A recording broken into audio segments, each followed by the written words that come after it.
Isa Al-Masih itu diberi kedudukan dan status kehormatan di atas orang-orang kafir, atau dengan kata lain, di atas orang-orang yang tidak percaya. Dengan demikian, pengikut Nabi Isa, pengikut Isa Al-Masih, itu menurut laporan Al-Quran tadi, bahwa pengikutnya dimuliakan, ditinggikan kedudukannya di atas orang-orang kafir.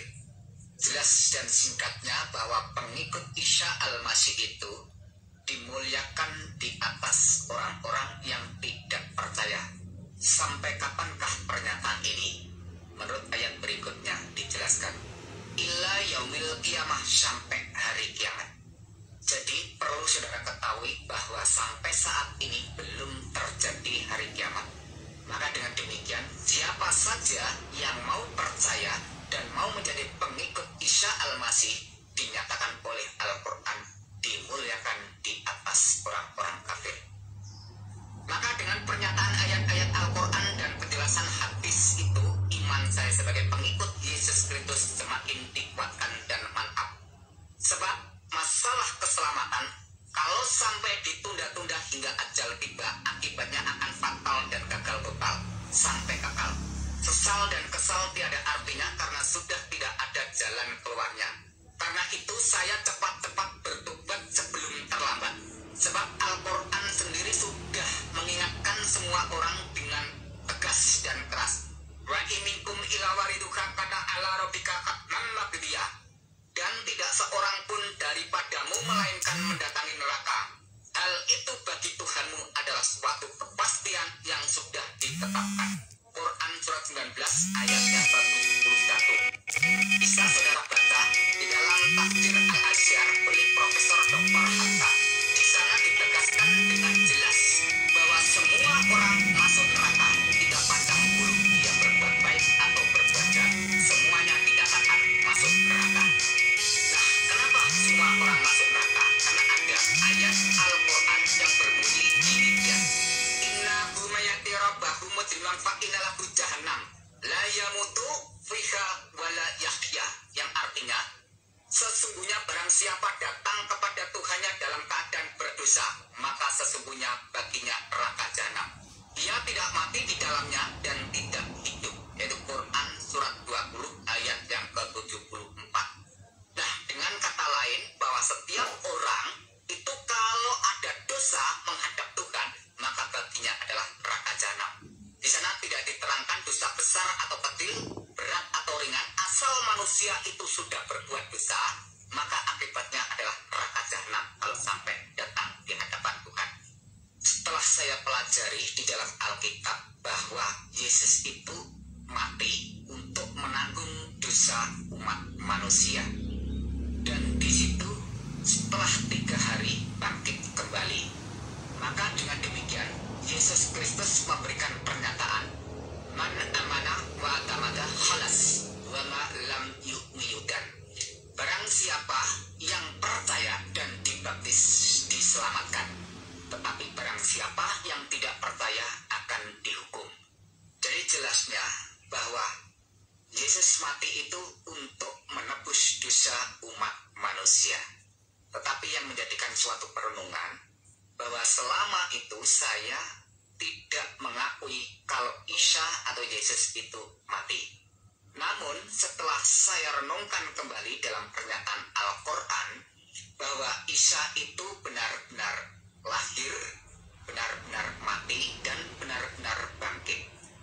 Hal semacam ini diterangkan oleh Quran surat Maryam ayat yang ke-33, yang di sana langsung saya terjemahkan bahasa Indonesianya saja.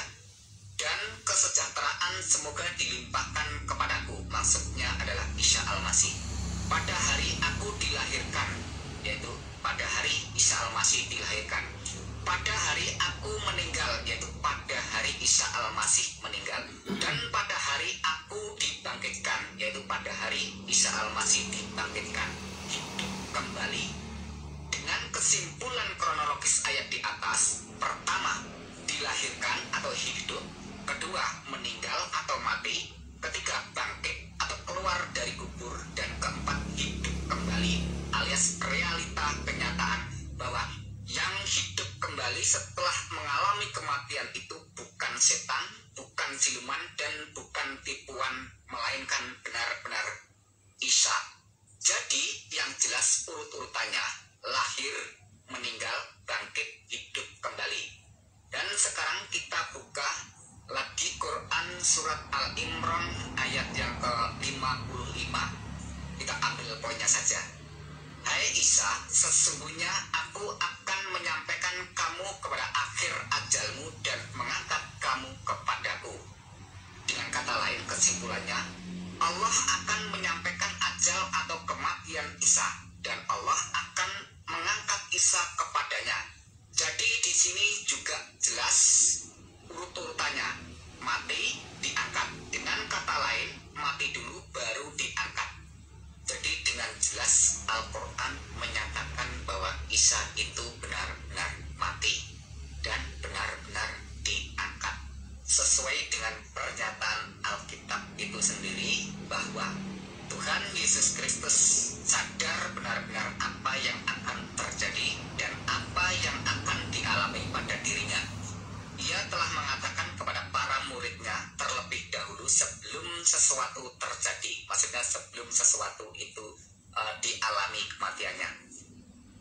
Menurut pernyataan Yesus Kristus pada waktu itu mengajak para muridnya, demikian katanya. Sekarang kita pergi ke Yerusalem dan anak manusia akan diserahkan kepada imam-imam kepala dan ahli-ahli Taurat. Dan mereka akan menjatuhi dia hukuman mati. Dan mereka akan menyerahkan dia kepada bangsa-bangsa yang tidak mengenal Tuhan. Supaya ia diolok-olokkan, disesah dan disalibkan. Dan pada hari yang ketiga, ia akan dibangkitkan. Matius 20 ayat yang ke-18 sampai 19. Singkatnya, Yesus tahu dan sadar benar hadir dan perannya di dunia ini menjadi korban atau penebus dosa umat manusia. Dirinya itulah korban yang sesungguhnya, bukannya korban binatang seperti kambing atau domba, lembu atau sapi. Itu sudah tidak ada gunanya, tidak ada artinya sama sekali. Makanya orang Kristen sekarang tidak perlu ikut-ikutan tata cara upacara penyembelihan korban binatang semacam itu.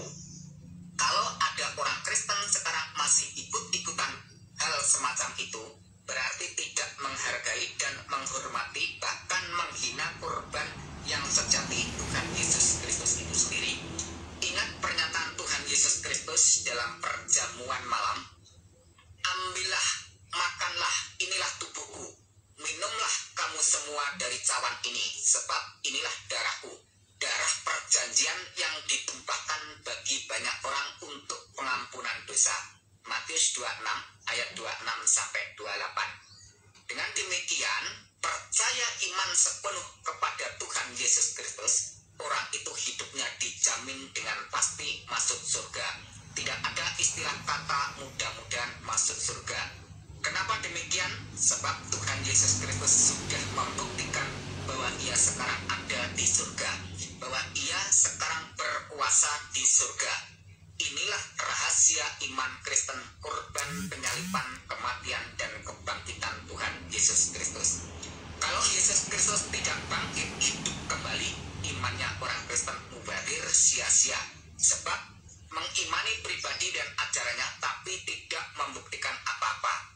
Mengajar kebangkitan tapi dia sendiri tidak bangkit. Mengajar atau menawarkan orang masuk surga, dia sendiri tidak membuktikan naik ke surga. Kalau begitu tidak ada bedanya dengan pemimpin-pemimpin agama lain. Tapi syukurlah semuanya itu telah dibuktikan dengan nyata oleh Yesus Kristus Tuhan dan Juru Selamat kita. Sebab yang sangat penting telah kusampaikan kepadamu, yaitu apa yang telah kuterima sendiri, bahwa Kristus telah mati karena dosa-dosa kita sesuai dengan kitab suci. Sekarang bagaimana? Apakah saudara masih tidak percaya bahwa Yesus Kristus itu Tuhan? Baiklah, akan saya tunjukkan bukti yang bisa saudara lihat sendiri.